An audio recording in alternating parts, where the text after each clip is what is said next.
Hello बच्चों, BA द्वितीय वर्ष में आपके दो प्रश्न पत्र हैं और आपका जो पहला प्रश्न पत्र है वो है 1200 ईस्वी से 1761 ईस्वी तक का मध्यकालीन भारत का इतिहास।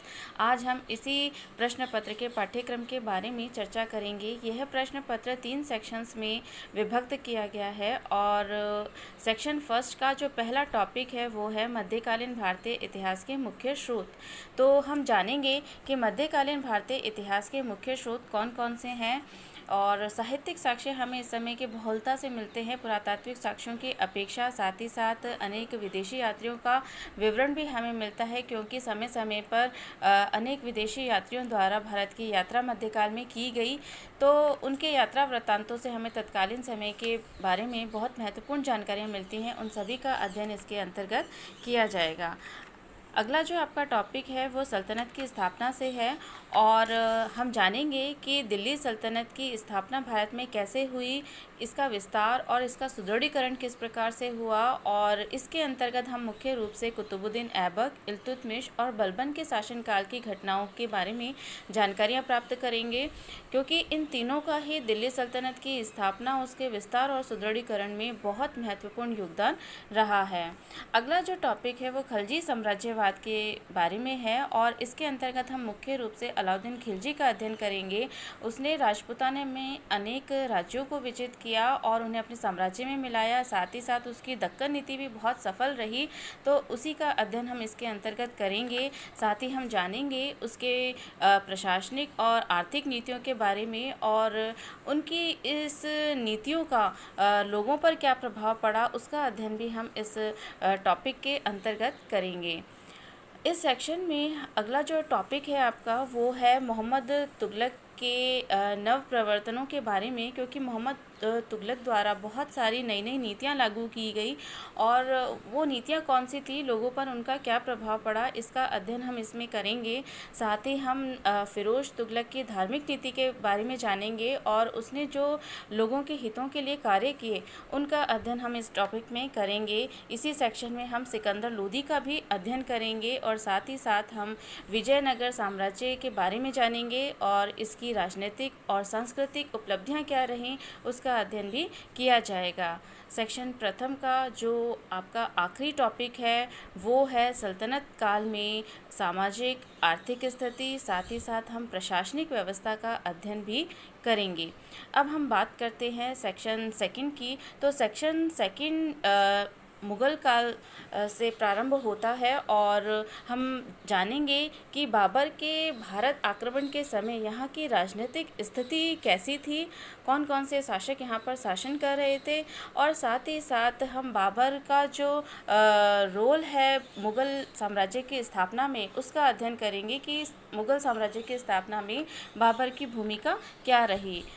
हुमायूं की जो प्रारंभिक कठिनाइयाँ थी उसका अध्ययन भी इस सेक्शन में किया जाएगा। साथ ही साथ उसकी असफलता के कारणों के बारे में हम जानेंगे और साथ ही साथ इसी सेक्शन में हम शेरशाह सूरी के सूर्यवंश की स्थापना के बारे में अध्ययन करेंगे और किस तरह से उसके साम्राज्य का विस्तार हुआ और उसका प्रशासन कैसा था, उसके प्रशासन की प्रमुख विशेषताओं का अध्ययन इसके अंतर्गत किया जाएगा, क्योंकि शेरशाह सूरी द्वारा प्रशासनिक क्षेत्र में अनेक सुधार किए गए।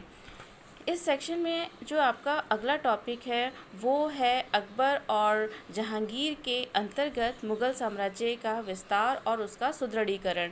तो अकबर और जहांगीर ने मुग़ल साम्राज्य को सुदृढ़ता प्रदान की और उनकी राजपूत नीति विशेष रूप से इसमें सहयोगी रही, तो उनकी राजपूत नीति का विशेष रूप से अध्ययन इस सेक्शन में किया जाएगा।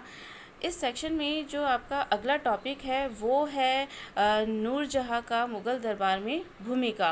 तो नूरजहाँ जहांगीर के समय में मुग़ल दरबार में काफ़ी सक्रिय थी और न केवल नूरजहाँ बल्कि एक नूरजहाँ जुनता माना जाता है, जिसके अंतर्गत 3-4 लोग शामिल थे और जिन्होंने जहांगीर के समय में शासन कार्य में अपनी बहुत अधिक सक्रिय भूमिका निभाई, उसका अध्ययन इस सेक्शन में किया जाएगा।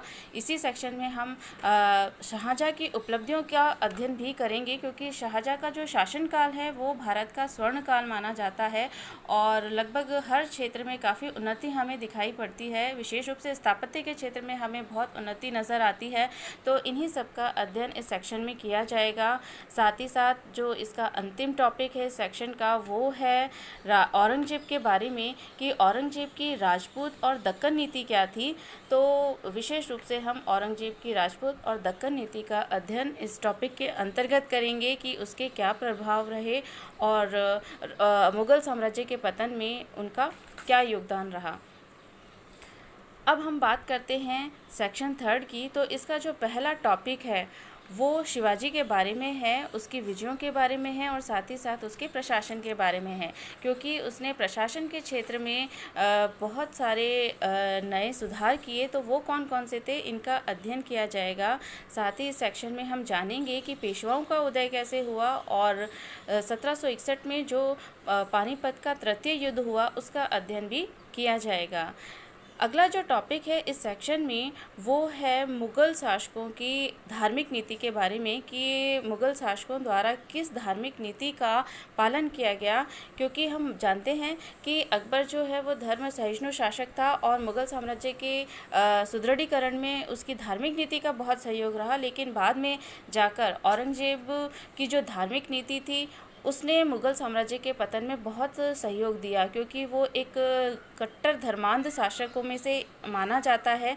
तो इन्हीं सब का अध्ययन हम इस सेक्शन के अंतर्गत करेंगे और साथ ही साथ हम जानेंगे कि मुग़ल साम्राज्य के पतन के अन्य कारण क्या क्या थे, यानी वो कौन से कारण थे जिनकी वजह से मुग़ल साम्राज्य को पतन का सामना करना पड़ा। इस सेक्शन का आपका जो अगला टॉपिक है वो है मुग़ल राज्य के प्रकृति के बारे में, कि मुग़ल राज्य की प्रकृति कैसी थी। इसके अंतर्गत हम उस समय की कृषि परक व्यवस्था के बारे में जानेंगे। साथ ही हम उस समय की मनसबदारी व्यवस्था की विशेषताओं का अध्ययन करेंगे और साथ ही साथ हम विदेशी व्यापार और वाणिज्य का भी अध्ययन इस टॉपिक के अंतर्गत करेंगे। इस सेक्शन में जो आपका अंतिम टॉपिक है वो तत्कालीन समाज के बारे में है, कि मध्यकाल में समाज किस प्रकार था और कौन कौन से वर्ग उसके अंतर्गत सम्मिलित थे। तो इनमें विशेष रूप से हम अध्ययन करेंगे उलेमाओं का, कुलीन वर्ग का, जमींदारों का, किसानों का, दस्तकारों का, कृषक श्रमिकों का और साथ ही साथ दासों का। इनका विशेष रूप से अध्ययन किया जाएगा और उस समय की महिलाओं की स्थिति क्या थी इसका विशेष रूप से अध्ययन हम इस टॉपिक के अंतर्गत करेंगे।